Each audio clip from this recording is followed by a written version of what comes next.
tous. Bienvenue au bulletin d'information à Top News. Au sommaire, des frappes de la coalition visent Raqqa, fief de l'État islamique en Syrie. Abbas Ibrahim affirme que le dossier des militaires libanais otages est sur la bonne voie. Afghanistan, le nouveau président Ashraf Ghani appelle à des pourparlers de paix avec les talibans. Mesdames et messieurs, voici les détails. La coalition anti-djihadiste a mené dans la nuit de dimanche à lundi de nouvelles frappes en Syrie, dans les provinces de Raqqa, fief du groupe État islamique, et d'Alep Nord, a indiqué une ONG. Les raids ont notamment visé un point de contrôle de l'État islamique dans les environs de la ville de Raqqa, selon l'Observatoire syrien des droits de l'homme. Dans la province d'Alep, la coalition a frappé les silos à grains contrôlés par le groupe djihadiste Amin Bej. Les forces de la coalition ont également procédé tard dimanche à des frappes contre le principal complexe gazier syrien qui se trouve aux mains de l'organisation de l'État islamique. Selon l'Observatoire syrien des droits de l'homme, cette attaque avait pour but de pousser les militants de l'État islamique à abandonner l'installation. L'armée arabe syrienne a mené en coopération avec les groupes de la défense populaire une attaque contre la ville de Douma dans la banlieue de Damas et a pris le contrôle de la localité de Tal Sawan, les usines et les fermes environnantes, selon une source militaire. L'armée poursuivait la traque des terroristes et a liquidé plusieurs d'entre eux. Toujours à Douma, un tireur embusqué terroriste a ciblé une citerne de mazout en face de la station-service de Rama sur l'autoroute Damas-Homs, causant la fuite du mazout et la coupure de l'autoroute. Par ailleurs, selon une source militaire, l'armée arabe syrienne et les forces de défense populaire ont resserré hier mardi l'étau autour du quartier d'Oukhaniya, envahi il y a 10 jours par les miliciens du Front Nosra, situé dans la province de Damas. L'armée a coupé toutes les voies d'approvisionnement des terroristes dans cette région, tuant un grand nombre de terroristes.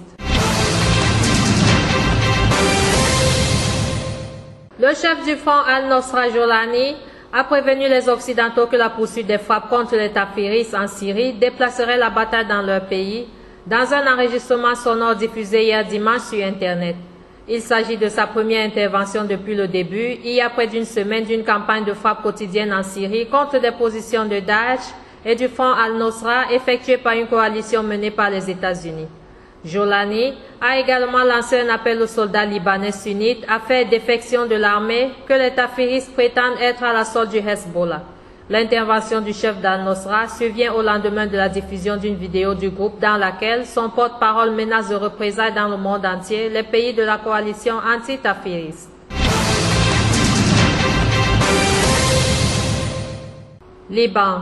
Le directeur de la Sûreté générale, le général Abbas Ibrahim, a affirmé lundi que le règlement du dossier des soldats des membres des forces de sécurité intérieures otages du Front Al-Nosra et du groupe État islamique est sur la bonne voie. Il y a une lueur d'espoir pour la résolution du dossier qui est sur la bonne voie, a-t-il affirmé. Dans une vidéo diffusée samedi par le Front Al-Nosra, Ali Bazal, un des otages, relayait les demandes des kidnappeurs et demandait aux familles de bloquer les routes et de faire pression sur les députés. Si les familles des otages décidaient d'exécuter les demandes des ravisseurs, ce serait une catastrophe, a averti le général Ibrahim.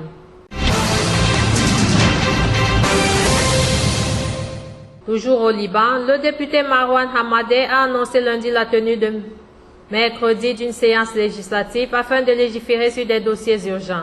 La séance se tiendra à 11 h mercredi et plusieurs projets de loi seront à l'ordre du jour, a déclaré M. Hamadeh à l'issue de la réunion du bureau de la Chambre à Haï El-Tine, sous la présidence du chef du législatif Nabi Berri. La grille des salaires ainsi que des projets relatifs à des crédits concernant divers projets éducatifs et d'infrastructures hydrauliques seront abordés, a-t-il précisé, espérant qu'un vote aura lieu sur la grille des salaires.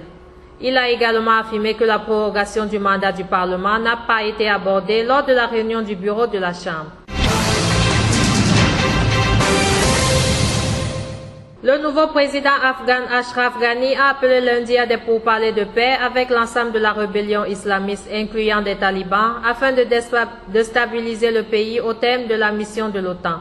Nous demandons aux opposants, et plus spécifiquement aux talibans et au Hezb islamique, d'entamer des pourparlers politiques, a déclaré M. Ghani peu de temps après avoir prêté serment pour succéder à Hamid Karzai à la tête de l'État. Autre titre. 9 soldats ukrainiens ont été tués et 27 blessés dans des combats durant les 24 heures, avec les rebelles pro-russes, a annoncé lundi un porte-parole militaire à Kiev. Hier, les rebelles ont tenté une nouvelle fois de prendre d'assaut l'aéroport de Donetsk, a déclaré le porte-parole militaire Andrei Lysenko lors d'une conférence de presse. Un de nos véhicules de transport blindés a été touché, nos parachutistes ont essuyé des pertes, a-t-il ajouté. Enfin, le président américain Barack Obama a admis dimanche que les États-Unis avaient sous-estimé le fait que le chaos en Syrie pourrait fournir un terrain propice à l'émergence de groupes tafiristes aussi dangereux que Daesh. S'exprimant sur la chaîne CBS News, le président Obama a qualifié la Syrie de Ground Zero pour les djihadistes à travers le monde. Interrogé pour savoir si Washington avait aussi surestimé la capacité ou la volonté de l'armée irakienne de combattre les tafiristes, le président américain a répondu « C'est vrai, c'est tout à fait vrai ». Ces commentaires sont extraits d'une interview à l'émission 60 minutes de CBS qui a été diffusée dimanche soir. Merci à vous qui nous suivez de Beyrouth et partout ailleurs. Bulletin présenté par Anastasie Ekame.